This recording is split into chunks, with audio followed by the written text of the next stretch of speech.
बोलिए श्री सत्यनारायण भगवान की जय। आप सभी पर भगवान श्री सत्यनारायण का आशीर्वाद सदैव ही बना रहे। आज की वीडियो में हम सुनेंगे श्री सत्यनारायण भगवान की संपूर्ण कथा। तो आप सभी लोग हमारे साथ जुड़े रहिएगा और कथा को पूरा अवश्य सुनिएगा। प्रत्येक महीने की पूर्णिमा पर भगवान श्री सत्यनारायण का पूजन और उनकी कथा सुनी अथवा पढ़ी जाती है।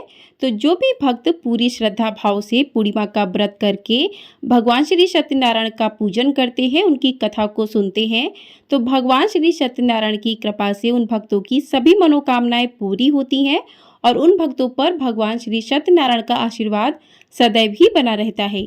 हमारे हिंदू धर्म में मार्गशीर्ष पूर्णिमा का विशेष महत्व बताया गया है।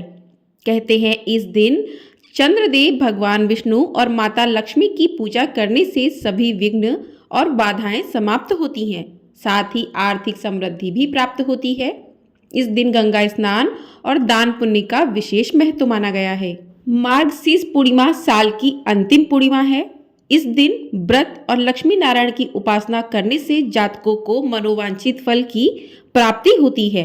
तो इस प्रकार से इस पूर्णिमा पर जो भी भक्त भगवान श्री सत्यनारायण का पूजन करते हैं तो उन पर भगवान सत्यनारायण की विशेष कृपा होती है।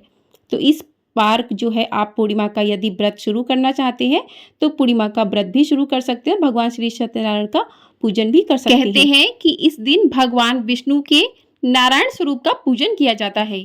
तो जो भी भक्त बड़े ही श्रद्धा भाव से इस दिन व्रत रखकर भगवान श्री सत्यनारायण का पूजन करते हैं, उनकी कथा को सुनते अथवा पढ़ते हैं, तो उनके सभी सुखों की प्राप्ति होती है और उन भक्तों की सभी मनोकामनाएं पूर्ण होती हैं। शास्त्रों में बताया गया है कि श्री सत्यनारायण व्रत कथा का पाठ करने से व्यक्ति को 1000 यज्ञ करने के बराबर पुण्य फल की प्राप्ति होती है। सत्यनारायण भगवान व्रत कथा में भगवान विष्णु के सत्य स्वरूप के बारे में बताया गया है।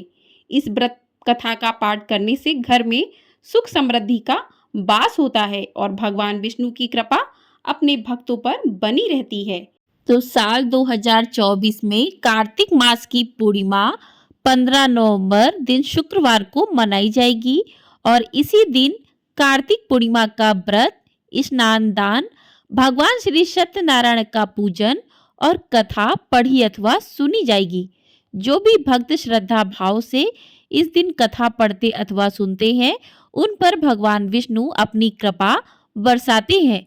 कार्तिक पूर्णिमा इसलिए भी खास है क्योंकि इस दिन देव दिवाली भी मनाई जाती है। कहते हैं कि देवताओं ने इसी दिन दिवाली मनाई थी, इसलिए इस पूर्णिमा का महत्व और अधिक बढ़ जाता है। भगवान श्री सत्यनारायण की कथा पढ़ने अथवा सुनने से भक्तों को अपार सुखों की प्राप्ति होती है और भगवान विष्णु उन भक्तों पर अपना आशीर्वाद सदैव ही बनाए रखते हैं। इस कथा में कुल 5 अध्याय हैं, तो सारे ही अध्याय आज की इस वीडियो में सुनेंगे क्योंकि बिना किसी अध्याय के ये कथा अधूरी मानी जाती है। तो कथा को पूरा अवश्य सुनिएगा, कोई भी कथा हो उसको पूरा अवश्य सुनिएगा। तो इसके लिए आप घर पर भी भगवान श्री सत्यनारायण का मंडप तैयार कर सकते हैं। आप चाहे तो ब्राह्मण को बुलाकर भी इस कथा का पाठ जो है करवा सकते हैं, या फिर आप ब्राह्मण को नहीं बुला पाते हैं या ब्राह्मण नहीं मिलते हैं आपको, तो आप घर पर ही मोबाइल के द्वारा या फिर किताब के द्वारा इस कथा को सुन सकते हैं। यदि आप प्रत्येक पूर्णिमा का व्रत करते इस कथा को सुनते हैं तो आपको करोड़ों गुना अश्वमेघ यज्ञ के बराबर फल की प्राप्ति होती है। तो आइए कथा को शुरू करते हैं। उससे पहले भगवान श्री सत्यनारायण का ध्यान करते हैं। बोलिए श्री सत्यनारायण भगवान की जय। एक समय की बात है, नैमिषारण्य तीर्थ में शौनकादि 88,000 ऋषियों ने श्री सूत जी से पूछा कि हे प्रभु, इस कलयुग में वेद विद्या रहित मनुष्यों को प्रभु भक्ति किस प्रकार मिल सकती है तथा उनका उद्धार कैसे होगा। हे मुनि श्रेष्ठ, कोई ऐसा तप बताइए जिससे थोड़ा समय में ही पुण्य मिले और मनवांछित फल भी मिल जाए। इस प्रकार की कथा सुनने की हम इच्छा रखते हैं। सर्वशास्त्रों के ज्ञाता सूत जी बोले कि हे वैष्णवों में पूज्य, आप सभी ने प्राणियों के हित की बात पूछी है, इसलिए मैं एक ऐसे श्रेष्ठ व्रत को आप लोगों को बताऊंगा जिसे नारद जी ने लक्ष्मी नारायण जी से पूछा था और लक्ष्मीपति ने मुनि श्रेष्ठ नारद जी से कहा था। आप अब इसे ध्यान से सुनिए। एक समय की बात है, योगी राज नारद जी दूसरों के हित की इच्छा के लिए अनेकों लोकों में घूमते हुए मृत्यु लोक में आ पहुँचे। यहाँ उन्होंने अनेक योनियों में जन्मे प्रायः सभी मनुष्यों को अपने कर्मों द्वारा अनेकों दुखों से पीड़ित देखा। उनका दुख देख नारद जी सोचने लगे कि कैसा यत्न किया जाए जिसके करने से निश्चित रूप से मानव के दुखों का अंत हो जाए। इसी विचार पर मनन करते हुए वह विष्णु लोक में गए। वहां वह देवों के ईश नारायण की स्तुति करने लगे, जिनके हाथों में शंख, चक्र, गदा और पद्म थे, गले में वरमाला पहने हुए थे। स्तुति करते हुए नारद जी बोले कि हे भगवान, आप अत्यंत शक्ति से संपन्न हैं। मन तथा वाणी भी आपको नहीं पा सकती है। आपका आदि, मध्य तथा अंत नहीं है। निर्गुण स्वरूप सृष्टि के कारण भक्तों के दुख को दूर करने वाले हैं। आपको मेरा नमस्कार है। नारद जी की स्तुति सुन विष्णु भगवान बोले कि हे मुनि श्रेष्ठ, आपके मन में क्या बात है? आप किस काम के लिए पधारे हैं, उसे निसंकोच कहो। इस पर नारद मुनि बोले कि मृत्यु लोक में अनेक योनियों में जन्मे मनुष्य अपने कर्मों के द्वारा अनेकों दुख से दुखी हो रहे हैं। हे नाथ, आप मुझ पर दया रखते हैं तो बताइए कि वो मनुष्य थोड़े प्रयास से ही अपने दुखों से कैसे छुटकारा पा सकते हैं। तभी श्री हरि बोले कि हे नारद, मनुष्यों की भलाई के लिए तुमने बहुत अच्छी बात पूछी है। जिसके करने से मनुष्य मोह से छूट जाता है, वह बात मैं कहता हूँ, उसे सुनो। स्वर्गलोक व मृत्युलोक दोनों में एक दुर्लभ उत्तम व्रत है जो पुण्य देने वाला है। आज प्रेम वश होकर मैं उसे तुमसे कहता हूँ। श्री सत्यनारायण भगवान का यह व्रत अच्छी तरह विधान पूर्वक करके मनुष्य तुरंत ही यहाँ सुख भोग कर मरने के उपरांत मोक्ष को पाता है। श्री हरि के वचन सुनकर नारद जी बोले कि उस व्रत का फल क्या है और उसका विधान क्या है? यह व्रत किसने किया था? इस व्रत को किस दिन करना चाहिए? सभी कुछ विस्तार से बताएं। नारद जी की बात सुनकर श्री हरि बोले, दुख व शोक को दूर करने वाला, यह सभी स्थानों पर विजय दिलाने वाला है। मानव को भक्ति व श्रद्धा के साथ शाम को श्री सत्यनारायण की पूजा धर्मपरायण होकर ब्राह्मणों व बंधुओं के साथ करनी चाहिए। भक्ति भाव से ही नैवेद्य केले का फल, घी, दूध और गेहूं का आटा सवाया लें। गेहूं के स्थान पर साठी का आटा, शक्कर व गुड़ लेकर व सभी भक्षण योग्य पदार्थों को मिलाकर भगवान का भोग लगाएं। ब्राह्मणों सहित बंधु बांधवों को भी भोजन कराएं। उसके बाद स्वयं भोजन करें। भजन कीर्तन के साथ भगवान की भक्ति में लीन हो जाएं। इस तरह से भगवान श्री सत्यनारायण का यह व्रत करने पर मनुष्य की सारी इच्छाएं निश्चित रूप से पूरी होती हैं। इसी कलिकाल अर्थात कलयुग में मृत्युलोक में मोक्ष का यही एक सबसे सरल उपाय बताया गया है। श्री सत्यनारायण व्रत कथा का पहला अध्याय पूर्ण होता है। बोलिए श्री सत्यनारायण भगवान की जय। अब सुनते हैं श्री सत्यनारायण भगवान की कथा का दूसरा अध्याय। सूत जी बोले, हे ऋषियों, जिसने पहले समय में इस व्रत को किया उसका इतिहास मैं तुमसे कहता हूँ, ध्यान से सुनो। सुंदर काशीपुरी नगरी में एक अत्यंत निर्धन ब्राह्मण रहता था। भूख प्यास से परेशान वह धरती पर घूमता रहता था।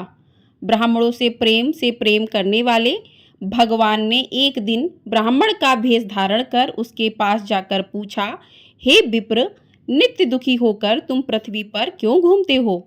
दीन ब्राह्मण बोला, मैं निर्धन ब्राह्मण हूँ, भिक्षा के लिए धरती पर घूमता हूँ। हे भगवान, यदि आप इसका कोई उपाय जानते हो तो बताइए। वृद्ध ब्राह्मण कहता है कि सत्यनारायण भगवान मनोवांछित फल देने वाले हैं, इसलिए तुम उनका पूजन करो। इसे करने से मनुष्य सभी दुखों से मुक्त हो जाता है। वृद्ध ब्राह्मण बनकर आए सत्यनारायण भगवान उस निर्धन ब्राह्मण को व्रत का सारा विधान बताकर अंतर्ध्यान हो गए। ब्राह्मण मन ही मन सोचने लगा कि जिस व्रत को वृद्ध ब्राह्मण करने को कह गया है, मैं उसे जरूर करूँगा। यह निश्चय करने के बाद उसे रात में नींद नहीं आई। वह सवेरे उठकर श्री सत्यनारायण भगवान के व्रत का निश्चय कर भिक्षा के लिए चला गया। उस दिन निर्धन ब्राह्मण को भिक्षा में बहुत सारा धन मिला, जिससे उसने बंधु बांधवों के साथ मिलकर श्री सत्यनारायण भगवान का व्रत संपन्न किया। भगवान श्री सत्यनारायण का व्रत संपन्न करने के बाद वह निर्धन ब्राह्मण सभी दुखों से छूट गया और अनेक प्रकार की संपत्तियों से युक्त हो गया। उसी समय से यह ब्राह्मण हर माह इस व्रत को करने लगा। इसी तरह से सत्यनारायण भगवान के व्रत को जो भी मनुष्य करेगा वह सभी प्रकार के पापों से छूटकर मोक्ष को प्राप्त होगा। जो मनुष्य इस व्रत को करेगा वह भी सभी दुखों से मुक्त हो जाएगा।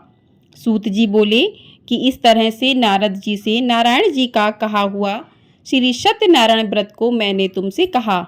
हे विप्रो, मैं अब और क्या कहूँ? ऋषि बोले, हे मुनिवर, संसार में उस विप्र से सुनकर और किस किसने इस व्रत को किया, हम सब इस बात को सुनना चाहते हैं। इसके लिए हमारे मन में श्रद्धा का भाव है। सूत जी बोले, हे मुनियों, जिस जिसने इस व्रत को किया है वे सब सुनो। एक समय वही विप्र धन व ऐश्वर्य के अनुसार अपने बंधु बांधवों के साथ इस व्रत को करने को तैयार हुआ। उसी समय एक लकड़ी बेचने वाला बूढ़ा आदमी आया और लकड़ियां बाहर रखकर अंदर ब्राह्मण के घर में गया। प्यास से दुखी वह लकड़हारा उनको व्रत करते देख विप्र को नमस्कार कर पूछने लगा कि आप यह क्या कर रहे हैं? तो उन्होंने बताया कि व्रत कर रहा हूँ तथा इसे करने से क्या फल मिलेगा, कृपया मुझे भी बताएं। तभी ब्राह्मण ने कहा कि सब मनोकामनाओं को पूरा करने वाला यह सत्यनारायण भगवान का व्रत है। इनकी कृपा से ही मेरे घर में धन धान्य आदि की वृद्धि हुई है। विप्र से सत्यनारायण व्रत या के बारे में जानकर लकड़हारा बहुत प्रसन्न हुआ। चरणामृत लेकर व प्रसाद खाने के बाद वह अपने घर गया। लकड़हारे ने अपने मन ही मन में संकल्प किया कि आज लकड़ी बेचने से जो भी धन मिलेगा उसी से श्री सत्यनारायण भगवान का उत्तम व्रत करूंगा। मन में इस विचार को लेके बूढ़ा आदमी सिर पर लकड़ियां रखकर उस नगर में बेचने गया जहां धनी लोग ज्यादा रहते थे। उस नगर में उसे अपनी लकड़ियों का दाम पहले से 4 गुना अधिक मिला। बूढ़ा लकड़हारा प्रसन्नता के साथ दाम लेकर केले, शक्कर, घी, दूध, दही और गेहूं का आटा लेकर भगवान श्री सत्यनारायण के व्रत की अन्य सामग्रियां लेकर अपने घर गया। वहां उसने अपने बंधु बांधवों को बुलाकर विधि विधान से भगवान श्री सत्यनारायण का पूजन और व्रत किया। इस व्रत के प्रभाव से वह बूढ़ा लकड़हारा धन पुत्र आदि से युक्त होकर संसार के समस्त सुखों को भोगकर अंतकाल में बैकुंठ धाम चला गया। श्री सत्यनारायण व्रत कथा का दूसरा अध्याय पूर्ण होता है। बोलिए भगवान श्री सत्यनारायण भगवान की जय। अब शुरू करते हैं तीसरा अध्याय। सूत जी बोले, हे मुनि श्रेष्ठ मुनियों, अब आगे की कथा कहता हूँ। पहले समय में उल्का मुख नाम का एक बुद्धिमान राजा था। वह सत्यवक्ता और जितेंद्रिय था। प्रतिदिन देव स्थानों पर जाता और निर्धनों को धन देकर उनके कष्ट दूर करता था। उसकी पत्नी कमल के समान मुख वाली तथा सती साध्वी थी। भद्रशिला नदी के तट पर उन दोनों ने श्री सत्यनारायण भगवान का व्रत किया। उसी समय साधु नाम का एक वैश्य आया। उसके पास व्यापार करने के लिए बहुत सा धन भी था। राजा को व्रत करते देखकर वह विनय के साथ पूछने लगा कि हे राजन, भक्ति भाव से पूर्ण होकर आप यह क्या कर रहे हैं? मैं सुनने की इच्छा रखता हूँ, तो आप मुझे बताएं। राजा बोला, हे साधु, अपने बंधु बांधवों के साथ पुत्रादि की प्राप्ति के लिए एक महाशक्तिमान श्री सत्यनारायण भगवान का व्रत व पूजन कर रहा हूँ। राजा के वचन सुन साधु आदर से बोला कि हे राजन, मुझे इस व्रत का सारा विधान कहिए। आपके कथा अनुसार मैं भी इस व्रत को करूँगा। मेरे भी कोई संतान नहीं है और इस व्रत को करने से निश्चित रूप से मुझे संतान की प्राप्ति होगी। राजा से व्रत का सारा विधान सुन व्यापार से निवृत्त हो वह अपने घर गया। साधु वैश्य ने अपनी पत्नी को संतान देने वाले इस व्रत का वर्णन कह सुनाया और कहा कि जब मेरी संतान होगी तब मैं इस व्रत को करूँगा। साधु ने इस तरह के वचन अपनी पत्नी लीलावती से कहे। एक दिन लीलावती पति के साथ आनंदित हो सांसारिक धर्म में प्रवृत्त होकर भगवान श्री सत्यनारायण की कृपा से गर्भवती हो गई। 10वें महीने में उनके गर्भ से एक सुंदर कन्या ने जन्म लिया। दिनों दिन वह ऐसे बढ़ने लगी जैसे कि शुक्ल पक्ष का चंद्रमा बढ़ता है। माता पिता ने अपनी कन्या का नाम कलावती रखा। एक दिन लीलावती ने मीठे शब्दों में अपने पति को याद दिलाया कि आपने भगवान श्री सत्यनारायण के जिस व्रत को करने का संकल्प किया था उसे करने का समय आ गया है। आप इस व्रत को करिए। साधु बोला कि हे विप्रे, इस व्रत को मैं कन्या के विवाह पर करूंगा। इस प्रकार अपनी पत्नी को आश्वासन देकर वह नगर को चला गया। कलावती पिता के घर में रह वृद्धि को प्राप्त हो गई। साधु ने एक बार नगर में अपनी कन्या को सखियों के साथ देखा तो तुरंत ही दूत को बुलाया और कहा कि मेरी कन्या के योग्य वर देखकर आओ। साधु की बात सुनकर दूत कंचन नगर में पहुंचा और वहां देखभाल कर लड़की के सुयोग्य वाणिक पुत्र को ले आया। सुयोग्य लड़के को देख साधु ने बंधु बांधवों को बुलाकर अपनी पुत्री का विवाह कर दिया। लेकिन दुर्भाग्य की बात ये कि साधु ने अभी भी भगवान श्री सत्यनारायण का व्रत नहीं किया। इस पर श्री भगवान क्रोधित हो गए और श्राप दिया कि साधु को अत्यधिक दुख मिले। अपने कार्य में कुशल साधु बनिया जमाई को लेकर समुद्र के पास स्थित होकर रत्नसारपुर नगर में गया। वहां जाकर दामाद ससुर दोनों मिलकर चंद्रकेतु राजा के नगर में व्यापार करने लगे। एक दिन भगवान श्री सत्यनारायण की माया से एक चोर राजा का धन चुराकर भाग रहा था। उसने राजा के सिपाहियों को अपना पीछा करते देख चुराया हुआ धन वहां रख दिया जहां साधु और जमाई के साथ ठहरा हुआ था। राजा के सिपाहियों ने साधु वैश्य के पास राजा का धन पड़ा देखा तो वह ससुर और जमाई दोनों को बांधकर प्रसन्नता से राजा के पास ले गए और कहा कि उन दोनों चोरों को हम पकड़ लाए हैं, आप आगे की कार्रवाई की आज्ञा दें। राजा की आज्ञा से उन दोनों को कठिन कारावास में डाल दिया गया और उनका सारा धन भी उनसे छीन लिया गया। श्री सत्यनारायण भगवान से श्राप से साधु की पत्नी भी बहुत दुखी हुई। घर में जो भी धन रखा था उसे चोर चुरा ले गए। शारीरिक व मानसिक पीड़ा व भूख प्यास से अति दुखी हो अन्न की चिंता में कलावती ब्राह्मण के घर गई। वहां उसने श्री सत्यनारायण भगवान का व्रत होते देखा, फिर कथा भी सुनी। वह प्रसाद ग्रहण कर रात को घर वापस आई। माता के कलावती से पूछा कि हे पुत्री, अब तक तुम कहाँ थी? तेरे मन में क्या है? कलावती ने अपनी माता से कहा कि हे माता, मैंने एक ब्राह्मण के घर में श्री सत्यनारायण भगवान का व्रत देखा है। कन्या के वचन सुन लीलावती भगवान के पूजन की तैयारी करने लगी। लीलावती ने परिवार व बंधुओं सहित सत्यनारायण भगवान का पूजन किया और उनसे वर मांगा कि मेरे पति तथा जवाई शीघ्र ही घर वापस आ जाएं। साथ ही यह भी प्रार्थना की कि हम सबका अपराध क्षमा करें। श्री सत्यनारायण भगवान इस व्रत से संतुष्ट हो गए और राजा चंद्रकेतु को सपने में दर्शन देकर कहा कि हे राजन, तुम उन दोनों वैश्यों को छोड़ दो और तुमने उनका जो भी धन लिया है उसे वापस कर दो। अगर ऐसा नहीं किया तो मैं तुम्हारा धन, राज्य व संतान सभी को नष्ट कर दूंगा। राजा को यह सब कहकर वह अंतर्ध्यान हो गए। प्रातःकाल सभा में राजा ने अपना सपना सुनाया, फिर बोले कि वणिक पुत्रों को कैद से मुक्त कर सभा में लाओ। दोनों ने आते ही राजा को प्रणाम किया। राजा मीठी बाड़ी में बोला कि हे महानुभाव, भाग्यवश ऐसा कठिन दुख तुम्हें प्राप्त हुआ है, लेकिन अब तुम्हें कोई भय नहीं है। ऐसा कह राजा ने उन दोनों को नए वस्त्र आभूषण भी पहनाए और जितना धन उनका लिया था उससे दुगुना धन वापस कर दिया। दोनों वैश्य अपने घर को चल दिए। श्री सत्यनारायण व्रत कथा का 3रा अध्याय पूर्ण होता है।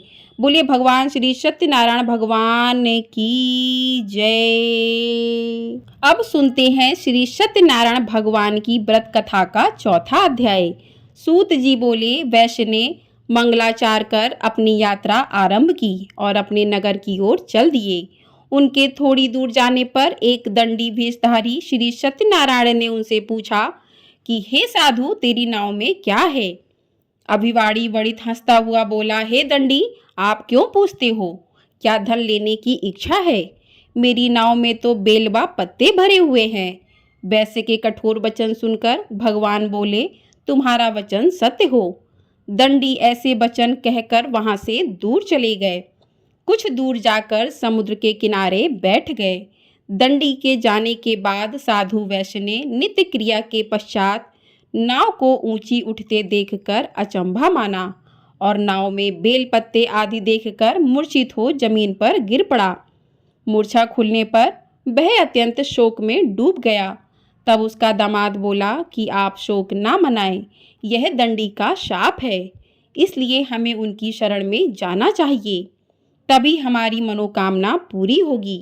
दामाद की बात सुनकर वह दंडी के पास पहुंचा और अत्यंत भक्ति भाव नमस्कार करके बोला, मैंने आपसे जो जो असत्य वचन कहे थे उनके लिए मुझे क्षमा दे। ऐसा कहकर महान शोकातुर होकर रोने लगा।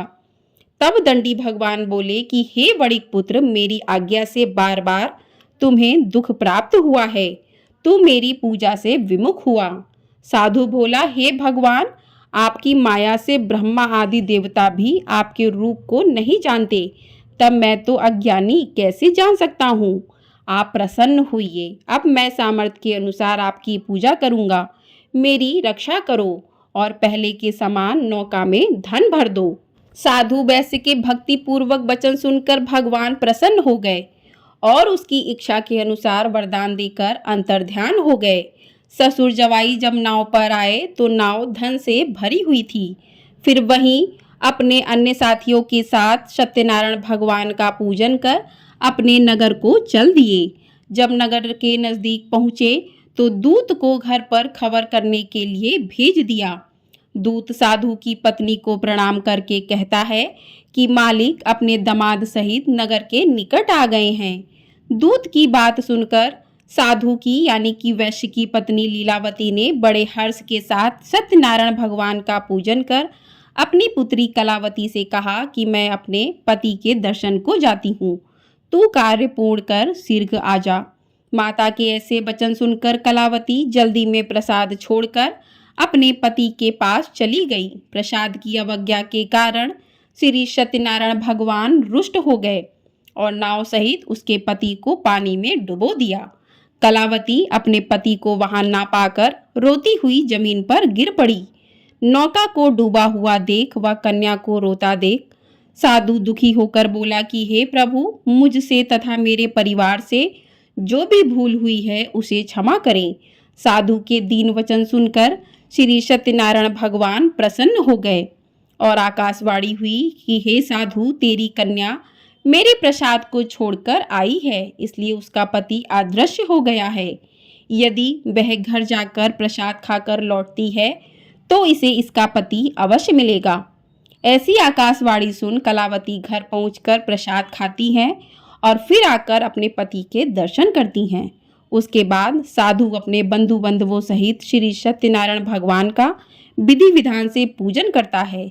इस लोक का सुख भोग कर अंत में स्वर्ग को जाता है।